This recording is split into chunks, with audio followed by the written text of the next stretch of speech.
अस्सलाम वालेकुम वरहमतुल्लाह। दोस्तों, सोरगम सूडान ग्रास, जिसे मल्टीकट ज्वार भी कहते हैं, मल्टीकट चरी भी कहते हैं या सदाबहार चरी ज्वार भी कहते हैं, अब हर किसान की ज़रूरत बन चुकी है, क्योंकि ये चरी की एक ऐसी किस्म है जो कि आपको पूरी गर्मियाँ चारे की कमी नहीं होने देती। आज हम इसी की पैदावारी टेक्नोलॉजी पे बात करेंगे और देखेंगे कि मल्टीकट ज्वार से काश्त करने से आपको क्या फ़ायदा हासिल हो सकता है, इसका बीज कितना डलता है, खाद कितनी डलती है, वक्त काश्त क्या हो सकता है, इसके लिए ज़मीन कौन सी सूटेबल है, इस पे कीड़ों का कंट्रोल कैसे करते हैं, जड़ी बूटियों का कंट्रोल कैसे करते हैं, खादें कब कैसे और कितनी लगाई जाती हैं, ये सारी चीज़ें आज की वीडियो में हम देखेंगे। मैं हूँ डॉक्टर जमील शफ़ी और आप देख रहे हैं प्लांट क्लिनिक्स का यूट्यूब चैनल।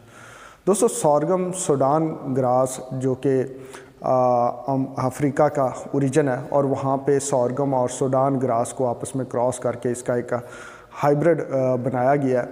और ये ऐसी ज्वार की ऐसी किस्म है जो कि अगर आप फरवरी मार्च में काश्त कर लेते हैं तो आपको 6 कटाइयाँ दे सकती है और इन 6 कटाइयों से जो पैदावार है वो तकरीबन 1800 मन पैदावार चारे की आपको पूरी गर्मियाँ मिलती रहती हैं और ये हर 30 दिन के बाद आप इसकी कटाई कर सकते हैं और इस तरह से पूरी गर्मियाँ आपको चारे की कमी नहीं होती।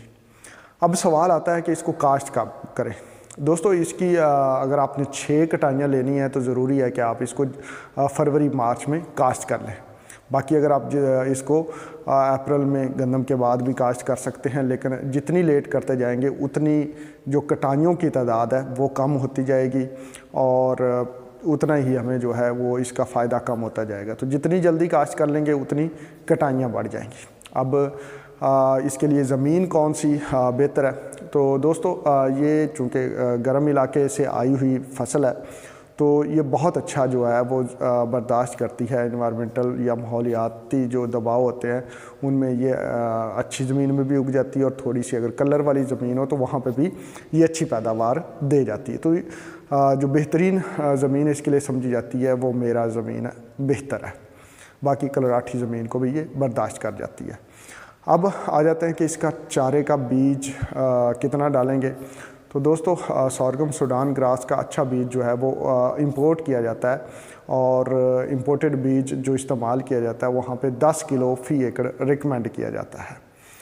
अब ये बीज 10 किलो फ़ी एकड़ में मैं ये रिकमेंडेशन दूंगा कि अगर आप इसमें 10 किलो देसी ज्वार जो आपकी आम ज्वार है वो इस्तेमाल कर ले फ़ी एकड़ तो आपको पहली कटिंग भी भरपूर मिलती है। चारे में आपको भरपूर चारा पहली कटिंग में मिल जाता है, क्योंकि पहली कटिंग में अब बीज जो है वो थोड़ा कम होने की वजह से इसका बूटा नहीं बना होता, तो टिलर्स नहीं बने होते, तो थोड़ा सा कम आता है। अगर आप सिर्फ 10 किलो इस्तेमाल करेंगे तो देसी ज्वार शामिल करने से पहली कटिंग भी भरपूर होती है और दूसरी कटिंग में ये फिर अपना टिलर्स बना जाती है, बूटा बना जाती है और आपको भरपूर चारा देती है। अब इसके बीज जो है वो कहाँ से मिलेगा, तो इसके लिए मैं नंबर जो है वो स्क्रीन पे शेयर कर रहा हूँ, आप वहाँ से बीज भी मंगवा सकते हैं। जहाँ तक अगर हम खादों की बात करें तो बिजाई के वक्त इसको 1 बोरी DAP की लगाएं। जब उगाव मुकम्मल हो जाए, पहला पानी लगाने लगें तो वहाँ पे आप इसको 1 बोरी यूरिया की, या अगर कलराठी ज़मीन है तो वहाँ पे अमोनियम सल्फेट का इस्तेमाल करें। बाकी हर कटिंग के बाद जब आप इसको काट लें तो काटने के बाद इसको 1 बोरी यूरिया या अमोनियम सल्फेट की 2 बोरियां जो है वो ज़रूर लगाएं। इससे आपकी कटिंग जल्दी होगी और भरपूर चारा हासिल होगा। अब कटाई कब करनी है, तो दोस्तों पहली कटाई जो है वो आम तौर पर 50 दिन के बाद तैयार हो जाती है और इसको काट लेना चाहिए 50 दिन के बाद, जब ये 4-5 फीट की हो जाए। उसकी बुनियादी वजह यह है कि ये जब भरपूर जवानी में होती है, हरा होता है, जोबन पे होती है, तो जानवर भी इसको खाना पसंद करते हैं और इसकी हाजमा भी बेहतर होता है। और दूसरा, जानवरों को हाजमा बेहतर होने की वजह से साथ साथ जो है वो प्रोटीन की मिकदार भी ज़्यादा होती है। जितनी ये बूढ़ी होती जाएगी, जितनी पक्की होती जाएगी, उतना जानवरों को हज़म करने में मुश्किल होगी और प्रोटीन की मिकदार भी कम होती जाती है। तो जवानी में इसको काट लेना चाहिए और कटाई के दौरान ये ख्याल रखना चाहिए कि इसको जो है वो 4 इंच ऊपर से काटना चाहिए, जड़ के साथ से नहीं काटना चाहिए, ताकि इसको जो नेक्स्ट कटिंग आनी है इसको फूटने में, इसको शगुफ़े निकालने में आसानी हो और आपको नेक्स्ट कटिंग जो है वो भरपूर मिले। अब जड़ी बूटियों का हमला भी होता है। तो ये जो हमारी चौड़े पत्ते वाली जड़ी बूटियाँ हैं, इनको पेंडिमेथिलीन से कंट्रोल किया जा सकता है कि बजाई के फ़ौरन बाद आप इसके ऊपर पेंडिमेथिलीन का स्प्रे कर दें तो चौड़े पत्ते वाली जड़ी बूटियाँ कंट्रोल हो जाती हैं। बाकी नुकीले पत्ते वाली जड़ी बूटियाँ इसको इतना नुकसान नहीं पहुँचाती और चारे वाली फसल है और वहाँ पर वो भी चारे के तौर पर इस्तेमाल हो जाती है। कि ग़िज़ाई अफादियत की बात करें तो इसमें 16% तक प्रोटीन होती है, जो कि एक अच्छी मिकदार समझी जाती है।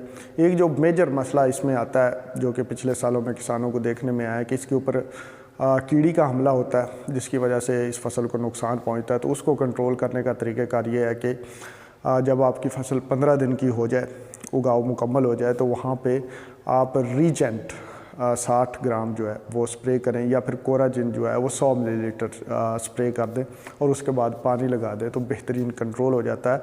और फसल को देखते हुए 30 दिन के बाद ये आप स्प्रे रिपीट भी कर सकते हैं।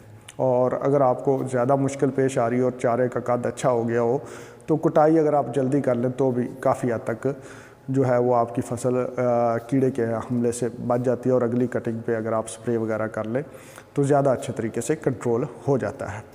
तो दोस्तों ये था सॉरगम सूडान ग्रास के बारे में एक मुख्तसर सा तारुफ।